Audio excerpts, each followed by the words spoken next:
কোনো একজন সরকার প্রধান পৃথিবীর সর্বোচ্চ পীঠ অর্থাৎ জাতিসংঘে যখন যাবেন, তার সাথে যদি একজন ক্রিমিনাল ট্রাভেল করে, যা স্বস্বীকৃত একজন ক্রিমিনাল, যে আমেরিকার সিটিং 6 জন কংগ্রেসম্যানদের সিগনেচার জাল করেছে, এবং ওই সিগনেচারটা হলো, এবং চিঠিটা এবং সিগনেচার গুলো হলো এই, এখানে যে 6টা সিগনেচার দেখছেন, 6টা সিগনেচারই জাল। এবং এই সিগনেচার জালে যিনি প্রত্যক্ষ এবং পরোক্ষভাবে জড়িত, ওই লোকটা হচ্ছে এই লোক, এর নাম হুমায়ুন কবির, বিএনপির পররাষ্ট্র বিষয়ক সম্পাদক।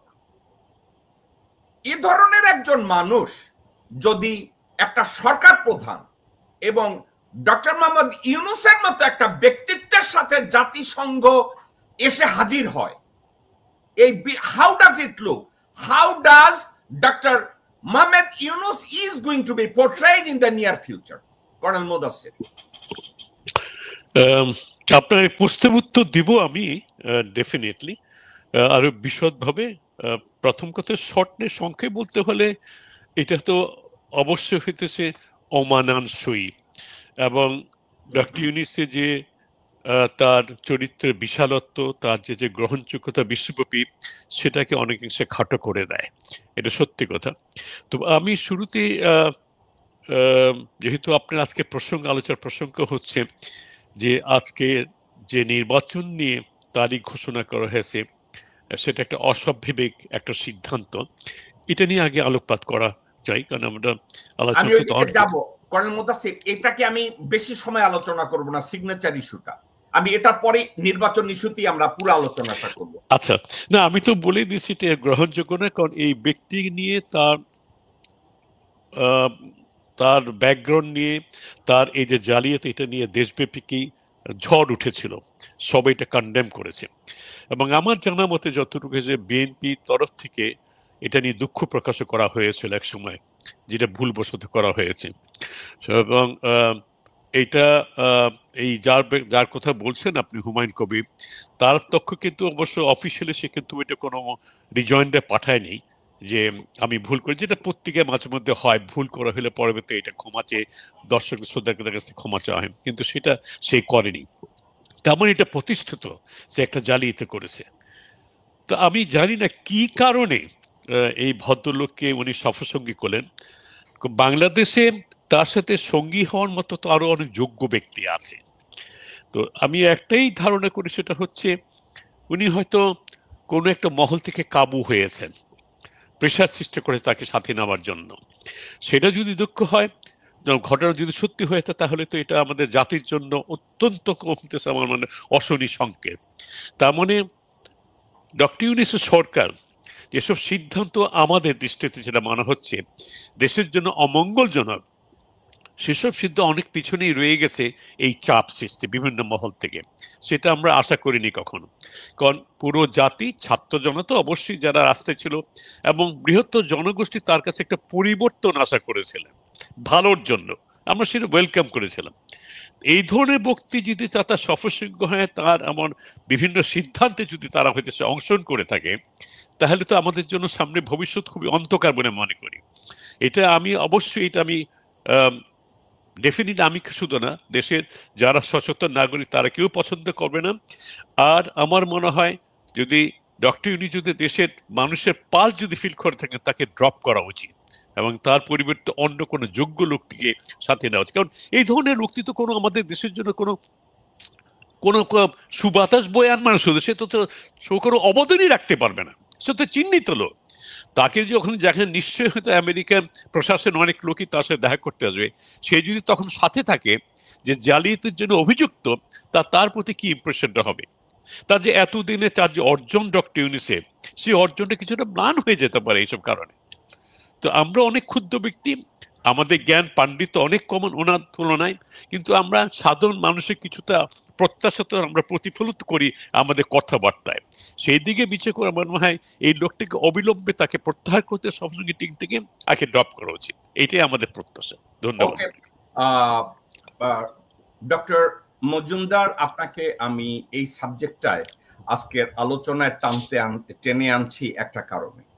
আপনি এই 6 জন কংগ্রেসম্যানের চিঠি জালিয়াতির সাবজেক্টে এই সাদেক হোসেন খোকা, ডিজিএফআই এর মোল এবং হাসিনার মোল এবং মনির হায়দার এরা চেষ্টা করেছে আপনাকেও জড়াতে। আপনি টোটাল বিষয়টা জানেন প্রথম থেকে শেষ পর্যন্ত। এখন এই সাবজেক্টটা আপনি পুরোপুরি জানার পরে আপনি যখন দেখবেন যেই লোকটা মূলত এই জালিয়াতির সাথে জড়িত ওই লোকটা ডক্টর মোহাম্মদ ইউনূসের সফর সঙ্গী, এই সাবজেক্টটা সম্পর্কে আপনার মতামত এবং আপনার অনুভূতিটা আমি জানতে চাচ্ছি। প্রথম তো আমি বলবো এটা আগে ফ্যাক্টসটা জানতে হবে আমাদের, যে ফ্যাক্টসটা কি, সত্যটা কি। সত্যটা হলো জাহিদ সর্দার সাদি, যে একজন আমেরিকা বাসিন্দা ফ্লোরিডাতে, সে বিএনপিতে একটা সময় এইসব নানা ধরনের কাজে জড়িত ছিল এবং সে আমাকে যেটা সে নিজে বলেছে, আমি যখন তাকে কোশ্চেন করি এটা নিয়ে যে এটা কি করে হলো, what is the story behind this, এই চিঠিতে আমি তাকে কোশ্চেন করেছিলাম। কারণ যখন আমাকে এটা নিয়ে জানাবার চেষ্টা করছে কিছু স্বার্থান্বেষী মহল এখানে, আমি এটার পরে একদমই জানতাম না। তখন আমি ওকে জিজ্ঞেস করি যে মানে আমাকে জানাও এটা কি হয়েছে, ঘটনাটা কি। তো ও যেটা আমাকে বলেছে সেটা আমি আপনাদেরকে বলবো। সত্য মিথ্যার দায়িত্ব ওর, আমি ওর স্টেটমেন্টকে বলছি আপনাকে। ও আমাকে বলেছে যে ও এরকম একটা ড্রাফট করেছিল এবং এই সিগনেচারগুলো সে এক্সাম্পল হিসাবে দেখাবার জন্য এই চিঠিটা ব্যারিস্টার হুমায়ুন কবিরকে পাঠায়, যাতে হুমায়ুন কবির এটা তার সাথে দেখান যে এরকম একটা চিঠি সে চেষ্টা করতেছে, এখানে ব্যবস্থা করতেছে এবং এখানকার কংগ্রেসম্যানরা এই ধরনের একটা চিঠি দিবে বলে সে আশ্বাস দিচ্ছে এবং চিঠিটা এই ধরনের ফরম্যাট হবে, এভাবে থাকবে চিঠিটা। সেটা ও যেটা আমাকে বলেছে এবং এটা ওকে না জানিয়ে হুমায়ুন কবির এটা লন্ডনের একটা লন্ডন টাইমস বা এই ধরনের কোনো একটা নিউজ পেপারে এটা পাবলিশ করে। তো এইটার ব্যাপারে সে বলতে চাচ্ছে সেটা পাঠিয়েছিল হুমায়ুন কবিরের কাছে তারেক রহমানকে দেখাবার জন্য যে এই ধরনের জিনিসে ও কাজ করতেছে, মানে অনেকটা ভাবা নেওয়ার জন্য এবং একটা পারমিশন নেওয়ার জন্য সে রাতারাতি একটা কিছু বিরাট কিছু একটা করে ফেলছে, এরকম একটা তারেক সাহেবের কাছে একটা ইয়ে করার জন্য। তো এটা আলটিমেটলি হিতে বিপরীত হয় যখন এটা পেপারে এসে পড়ে। এটা আমার মনে হয় আওয়ামী লীগ সরকার, হাসিনা সরকার এবং ইন্ডিয়ার সবাই মিলে এটাকে নিয়ে একটা পরিস্থিতি তৈরি হয় যেখানে এমন একটা কোশ্চেন আসছে। ওই সময় ওই সময় আমি ম্যাডামের পররাষ্ট্র বিষয়ক অ্যাডভাইজার ছিলাম ম্যাডামের, এবং জাহিদ সর্দার সাদিকে আমি আপনাকে কালকে বলেছি একটা প্রোগ্রামে যে how he become that also, এবং সেটার ব্যাপারে আমি নিজে ব্যক্তিগতভাবে এই জিনিসটা হেল্প করেছিলাম। এনিওয়ে, তো এই ঘটনাতে আমার একমাত্র ওর কাছে জানা ছাড়া আমার এটার মধ্যে কোনো সম্পৃক্ততা ছিল না। কিন্তু এখানে কি খোকা ভাই সহ আরো কিছু লোককে এখানে ইনস্টিগেট করা হয়, মনির হায়দার থেকে শুরু করে অনেকেই জড়িত ছিল, যে এইটাকে ইস্যু করে ডাক্তার মুজিবকে এবং সাদিককে কিছু একটা করা। তো সেইখানে এবং ম্যাডাম এটা জানতেন না, এবং ম্যাডাম আমি যতটুকু শুনেছি পরে ম্যাডাম জানছেন, উনি খুব ক্ষুব্ধ হয়েছেন যে খোকা ভাই এবং এরা এই জিনিসটা করেছে। এনিওয়ে, তো সাবজেক্টটা আমার জানার মতো এইটুকুই। এর পিছনে আরো কোনো রহস্য আছে কিনা বা হুমায়ুনের সাথে সাদির সাথে মিলে এটা করেছে কিনা আমাকে সাদি কখনো বলে নাই, আর আমি এই ব্যাপারে হুমায়ুন কবির সাথে কোনোদিন আলাপ করিনি। আমি এর চেয়ে বেশি এই ব্যাপারে জানি না। ডক্টর মুজিব, একটা প্রশ্ন। ধরেন সাদি নামের এই বাটপার বলছে যে এ ধরনের একটা স্যাম্পল, এটার উপরে এ ধরনের একটা চিঠি পাওয়ার জন্য কংগ্রেসম্যানদের সাথে সে কাজ করছে, একটা স্যাম্পল সেখানে পাঠাইতে পারে। কিন্তু একটা স্যাম্পলের উপরে কেউ কি কোনোদিন ভুয়া সিগনেচার অ্যাড করে তারপরে পাঠায়? কোন জ্ঞানী কোনো মানুষ যার বিন্দু মাত্র কমন সেন্স কাজ করে, যার ভিতরে একটু দূরদর্শিতা কাজ করে, যার ভিতরে বিবেক কাজ করে, যার ভিতরে কর্পোরেট নলেজের 1% কাজ করে, ওই ব্যক্তি কি কখনো একটা ড্রাফটের উপরে 6 জন মার্কিন কংগ্রেসম্যানের সিগনেচারকে অ্যাড করবে কিনা স্যাম্পলের সাথে? জীবনে দেখেছেন? না, যখন একটা ড্রাফট করবেন আপনি ড্রাফটটা কখনোই সিগনেচার হওয়া উচিত না, কারণ ড্রাফটে চেঞ্জ হতে পারে, তাই না? জি। Draft is always a draft, হ্যাঁ। এবং সেটা যেভাবে পাঠাচ্ছে এটা হওয়া উচিত ছিল যে ওখানে দেখে যদি এর ব্যাপারে কোনো সাজেশন থাকে সে সাজেশন দিবে তাকে এবং এটা নিয়ে সে ফার্দার কাজ করবে। তো এখানে সেই সিগনেচার গুলো জাল করে বসাচ্ছে, এটা পুরোপুরি দায় দায়িত্ব তার। আমরা বিশ্বাস করি যে কোনো কংগ্রেসম্যান এর সাথে জড়িত ছিল না এবং কোনো কংগ্রেসম্যান এই কাগজে সাইন করে না আমার জানা মতে। আপনাকে আমি যদি পাশাপাশি আমি জিজ্ঞাসা করি, হুমায়ুন কবির ব্যারিস্টার না বটতলার উকিল আমি জানি না, আমি ধরে নেব আপনার কথায় লোকটা ব্যারিস্টার।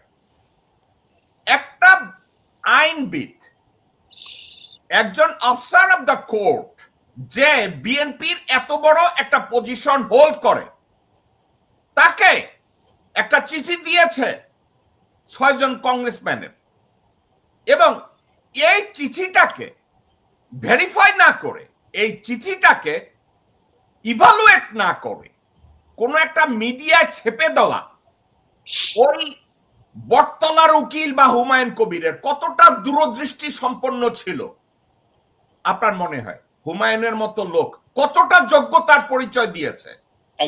একজন ল যারা প্র্যাকটিস করে সে বলে সে ব্যারিস্টার, আমি এই ব্যাপারে কোশ্চেন করব না, তার এইটুক বোঝার ক্ষমতা হওয়া উচিত ছিল যে যদি এটা ড্রাফটে পাঠিয়ে থাকে এটা কোনোভাবেই এটাকে উঠানো উচিত হয়নি নিউজ পেপারে। দ্বিতীয়ত যদি নিউজ পেপারে উঠিয়ে দিয়ে থাকে এটাতে তারেক সাহেবের সম্মতি নেওয়া উচিত ছিল তার, আমি জানি না তার সম্মতি ছিল কিনা। তৃতীয়ত হলো এটাকে ভেরিফাই করা উচিত ছিল যে আসলে এই চিঠিটা কংগ্রেসম্যানের দিয়েছে কিনা, এবং এটা লন্ডনের পেপারে উঠাবার আমি কোনো যৌক্তিকতা দেখি না, কারণ এটা যদি উঠাতেই হতো আইদার আমেরিকার পত্রিকায় উঠানো হচ্ছে অথবা বাংলাদেশের পত্রিকা উঠানো হচ্ছে। কেন সে লন্ডনের পত্রিকা এটা উঠেছে এবং তাকে কারা ইনস্টিগেট করছে, কার স্বার্থ হাসিল করার জন্য সেটা ওখানে দিয়েছে, আই হ্যাভ নো আইডিয়া। অনেক থিওরি থাকতে পারে, অনেক চিন্তা ভাবনার পিছনে থাকতে পারে। এটার ব্যাপারে আমার মনে হয় যেটা মুদাসের ভাই বললেন যে হুমায়ুন কবির এটা নিয়ে কখনো কোনো এজেন্ডা দেয় নাই, এবং সে না দেওয়াটাই কিন্তু যদি সে ভুল করে থাকে তার উচিত ছিল এটাকে এজেন্ডা দিয়ে পত্রিকাতে যে তার ভুল হচ্ছে বা এটা ঠিকভাবে সঠিক হয় নাই। যেহেতু সে এটার ব্যাপারে এতদিনও কখনো এটা নিয়ে ইয়ে করে নাই, কোনো যে সাংবাদিক যদি কোনোদিন তাকে ইন্টারভিউ নেয় আমি আশা করবো তারা তাকে এটা নিয়ে কোশ্চেন করবে যে why he did that, car instruction এটা করছে, এবং সে যদি নিজ দায়িত্ব করে থাকে কেন এভাবে করছে, এবং তার এই ব্যাপারে তার কি বক্তব্য। আমরা যেহেতু এটা জানি না, আমি জানি না তার বক্তব্য কি, আমি ধরে নিব যে সে এটা বুঝে শুনে করেছে অথবা কারোর কথা এটা করছে, এবং সেটা সেটা দেশে ভাবমূর্তি নষ্ট হচ্ছে। Doctor Mujib, why are you trying to define it? It's merely a mistake. আমি জানি না, আমি বলছি আমি নিজে জানি না, আমি বলছি পসিবিলিটি যেটা মিস্টেক হতে পারে, অথবা সে কারো কথায় করতে পারে, অথবা দেশের ক্ষতি বা বিএনপির ক্ষতি করার জন্য কারো ইনস্টিগেট করতে পারে। এটা তাকে ক্লিয়ারেন্স দিতে হবে, তাকে এটা বলতে হবে সে ওয়াই হি ডিড দিস। আমি এটা জেনে জানি না, যেহেতু আমার এই ব্যাপারে তার সাথে কথা হয় নাই, আমি এই ব্যাপারে বলতে পারবো না। আমি যদি কথা হচ্ছে জাহিদ সর্দার সাদির সাথে কথা হচ্ছে, আপনাকে বলতে এক্স্যাক্টলি কি আমাকে সাদি বলছে সেটা আমি বলছি, এর বাইরে আমার সাথে এটা নিয়ে আর কার সাথে কথা হয়নি। ওকে, কারণ মুদাসসির, আমরা কি এই চিঠির এই স্বাক্ষর জালিয়াতিটাকে কি একেবারে স্রেফ এটা একটা মিস্টেক এটা বলবো, না প্রি প্ল্যান জেনে শুনে বুঝে এই কাজটা করা হয়েছে? আমার বিচার বিশ্লেষণে, আমার ক্ষুদ্র জ্ঞানে যেটা বলে সেটা হচ্ছে দুটা। আপনারা বলছেন সে একজন বারেট ল, তো একজন আইনজ্ঞ, ধরে নিয়ে উনি আইনজ্ঞ এবং পড়াশোনা করি হয়তো একজন ব্যারিস্টার হয়েছেন। তো দুটা জিনিস এখানে আমার মনে হয়, উনি সত্যি যদি জ্ঞান বুদ্ধি সম্পন্ন একজন লোক হয়ে থাকেন তাহলে ধরে নিতে উনি জানতেন এটা ইমপ্লিকেশনটা কি হবে, কারণ উনি জালিয়াতির কি পরিণাম হতে পারে ধরা পড়লে সেটা ওনার জানার কথা। তাহলে মানে কি রিস্কটা কেন নিলেন? রিস্কটা নিলেন এই কারণে যেটা হইতেছে আমার মনে হয় কোনো দুর্বিসন্ধি তার মধ্যে আছে, দেশের হয়তো সব মান সম্মান ক্ষুণ্ণ করা অথবা দলের বিরুদ্ধে কাজ করা, যেটা দলের শীর্ষস্থানীয় ব্যক্তিরা, যারা শীর্ষস্থানীয় ব্যক্তিরা নীতি নির্ধারকরা তাদের অজানা ছিল। তাই যদি হয়ে থাকে পরবর্তীতে যখন জানা গেল এটা যেটা ক্ষতি বয়ে আনলো, কেউ মিথ্যা প্রমাণিত হয়ে গেল এটা মিথ্যা, তখন তো দলের তরফ থেকে তার বিরুদ্ধে একটা দৃষ্টান্ত পদক্ষেপ নেওয়া উচিত ছিল। এটা শাস্তিযোগ্য অপরাধ, এটা তো আমার আইনজ্ঞ হওয়ার দরকার নাই, এটা হয়তো দণ্ডনীয় অপরাধ। তো সেইটা কেন পদক্ষেপ তারা নিল না? এক। 2 নম্বর হচ্ছে, আরেকটা যদি ধরে নিই, with due respect to him, barrister যদি হয়ে থাকে, যদি ওটা না বুঝে শুনে করে থাকে যে ইমপ্লিকেশন কি হবে, তাহলে আমি তাকে বলবো অজ্ঞতা, তার মূর্খতা। তো তাহলে কি ব্যারিস্টার করেছে, প্রশ্ন তো সেটা থাকে। আমাদের দেশে অনেক তো আমরা পিএইচডি হোল্ডার দেখছি আমরা। এখন নাকি আপনারা ভালো জানবেন, আমেরিকার মতো দেশে নাকি টাকা দিয়ে পিএইচডি করা যায়। আমার একসময় ইচ্ছা ছিল যে আপনারা আরেকটু উচ্চ পড়াশোনা করে এই ধরনের কোনো জায়গায় পৌঁছান, কিন্তু যখন দেশে দেখলাম ভুরি ভুরি পিএইচডি হচ্ছে নামের সাথে, নাম আপনি জানেন আমিও জানেন, তখন আমার ইচ্ছাটা সম্পূর্ণ দূর হয়ে যায়, আমার ইচ্ছা নাই। তো সেই জন্য আমার বিশ্লেষণ দুইটা হচ্ছে। প্রথমত হচ্ছে যে উনি যদি দুরসন্ধিমূলক করতে পারেন, যদি করে থাকে, তার ভিতরে পদক্ষেপ কেন না হলো না দলের তরফ থেকে। আর যদি মূর্খতা হয়ে থাকে, অজ্ঞত হয়ে থাকে, তাহলে এই ধরনের লোকের কোনো স্থানই থাকা উচিত না বিএনপিতে। এই দুটা কারণের পরেও জেনে শুনে 100% আমি নিশ্চিত ডক্টর ইউনূস এই সম্বন্ধে জানেন, কারণ ওনাকে সব ধরনের নিজের জ্ঞান বুদ্ধি ওনার আসলে অনেক, তারপরে ওনার তো ফিট করা অনেক এজেন্সি থাকে তাকে। তো এত কিছু জানার পরেও আমাদের এত শ্রদ্ধাভাজন ডক্টর ইউনূস এই ধরনের একটা কলঙ্কিত লোককে তার সফর সঙ্গীকে নিয়ে তার সেই দলটাকে, তার সফরটাকে প্রশ্নবিদ্ধ কেন করলেন? তো ঘুরে ফিরে যদি আমরা ওই কথাই আসি, যে আমি প্রথমে বলছিলাম যে চাপে পড়ে করেছেন, তুই চাপের কাছে তো নথি স্বীকার করতে হবে, তো জঘন্য অপরাধের কাজে। তাহলে আমরা বুঝতে পারবো, যেটা পরবর্তী আমরা বিশদ আলোচনা যাব, এই যে নির্বাচন কথা, তারও কি সেটা চাপের কারণেই হচ্ছে? এই প্রশ্ন থেকে যায়। Million dollar question. করেন মুদাসসির, আরো একটা কথা আমি চাইলেও অ্যাভয়েড করতে পারবো না, কারণ একটা লাইন আপনি বলেছেন, দ্যাটস এ গ্রে লাইন। সেটা হচ্ছে দলের ভিতরে স্যাটিসফাইড এন্ড আনস্যাটিসফাইড নেতা থাকে, দলের ভিতরে অন্য কোন দলের মোল থাকে, অন্য কোন বাইরের দেশের বাইরেরও মোল থাকে।